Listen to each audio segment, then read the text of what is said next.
Hi, I'm Maura Gamble from Our Permaculture Life. Recently we've had quite a dry month of November and managed to keep most of the garden alive. But it wasn't until the first day of summer when we got hailstorms and it just came through and pretty much just knocked out most of all the salad greens. And so what I wanted to show you today was all of the things that have lasted with a month of no rain and 4 hailstorms that just completely shredded all the delicate stuff.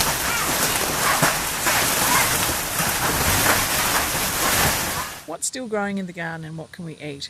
And I think looking at those sorts of things give you a really good indication of what are the resilient plants, what are the plants that you should be starting to look at to have as the backbone of your garden, so that even if there are disasters or really dry times, you've always still got something to eat in your garden. So let's have a look at what survived all of those things. So the first thing right next to me here is the kale, an amazingly robust plant. So there's still a lot of food on this. Even though it's starting to go up to seed, I can still be harvesting a lot of this. One of them did get knocked over behind here. You can see which direction the wind was coming from. A lot of them completely got knocked over. Now over here is my Welsh onion. So it got really knocked over by the hail. You can see it's just shredded. Some of the hail was golf ball size. So what I can do with this is just snip it back, and if I just snip back all the really damaged sections, I can let some of the new ones actually start to come through, and it will come back fine.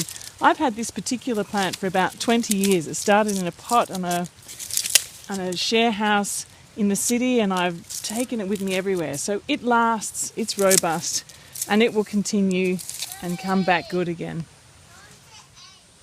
I thought the zucchinis had completely gone. If you have a look at it here, look at the leaves. They've just been absolutely shredded by the hail.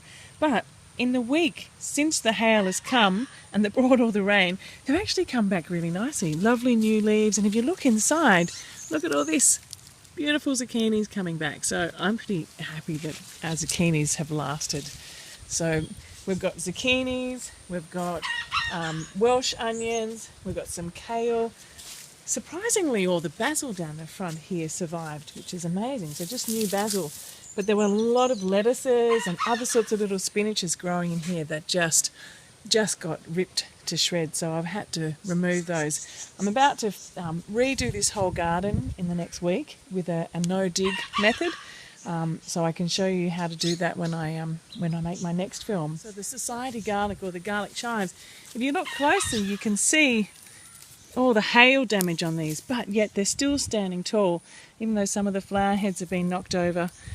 They're starting to throw up new flowers. Here's some new flowers coming on, and it's actually the flowers that I often eat in replacement for a garlic. So they're lovely edible flowers. I actually use this to make pesto or hummus. The garlic flavouring, it's absolutely delicious. So the garlic chives, sorrel over here. This really got hit. You can see the leaves just shredded. But again, within a week, it's starting to come back up again and new leaves are forming. So that's going to be okay. So I'm just going to remove some of the outside leaves of that and feed that to the chickens. Behind us over here, you can see comfrey. The comfrey here has all been shredded too by the hail. But again, brand new leaves already coming up within a week. So again, what I'm going to do is remove all of the old damaged leaves, collect all those and add them to my new no-dig garden, but also make some new liquid fertiliser from that.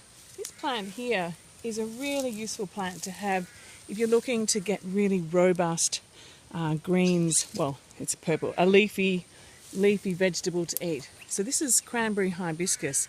Now while it did get some hail damage on it, you can see all these little pock marks on these leaves. New leaves are already forming. So even if all the other leafy greens got shredded, I think this one would be a super hardy one to have.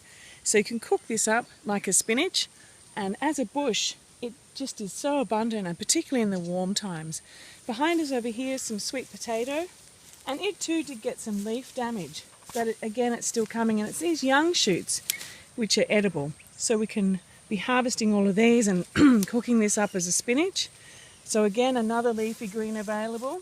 The turmeric is starting to come through now. It got a little bit of damage from the hail, but that's okay, new leaves are coming up. So there's a lot of root crops. There's the yacon, there's the taro, and also the turmeric. So that's all underground and all really safe. Throughout my garden I have a lot of patches of this plant, which is called Brazilian spinach. And I grow it because not only does it create a really nice mound, a green mulch all across this area here, but it's a consistent source of food, and it doesn't matter whether it's winter or summer in our climate, it's always there. And particularly in this stormy environment too, it's really robust. So, you know, even if the top leaves get damaged, there's still a lot of leaves underneath that we can harvest. So Brazilian spinach was one of my resilient plants. Another really hardy plant that I really love to have in the garden is this perennial basil, also known as tulsi.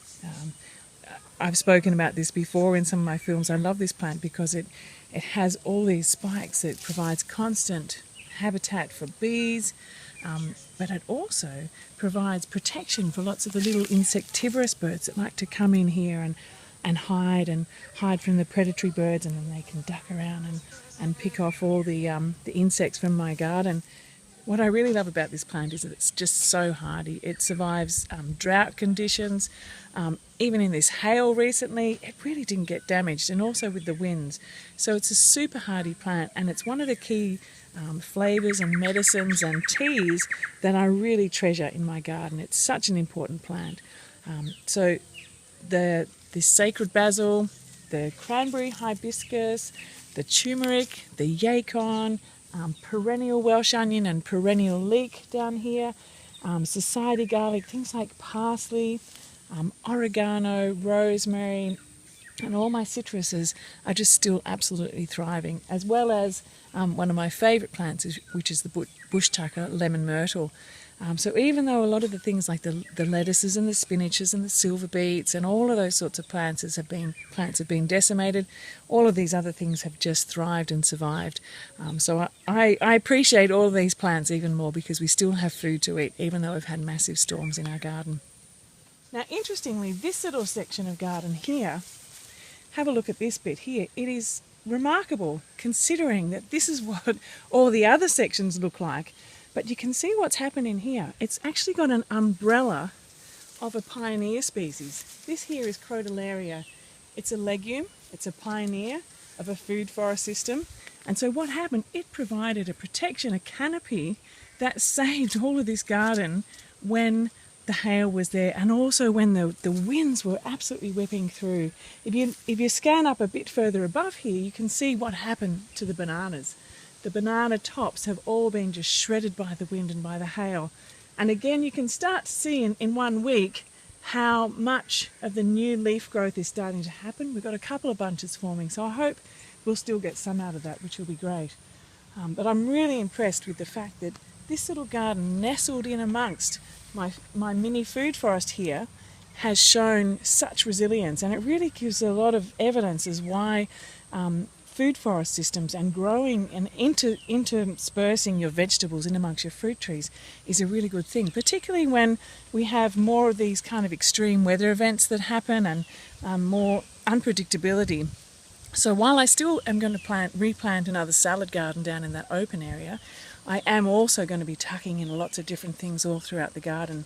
So it's a really good lesson to see what happens when you do experience an extreme situation. How can you make sure that you build in that resilience into your garden? So thanks for watching. I hope you enjoyed a little bit of a wander through and see how the storm impacted my garden. And yeah, come back next week and I'll show you how we're actually rebuilding some of the areas. Thanks for watching. Maura Gamble, Our Permaculture Life.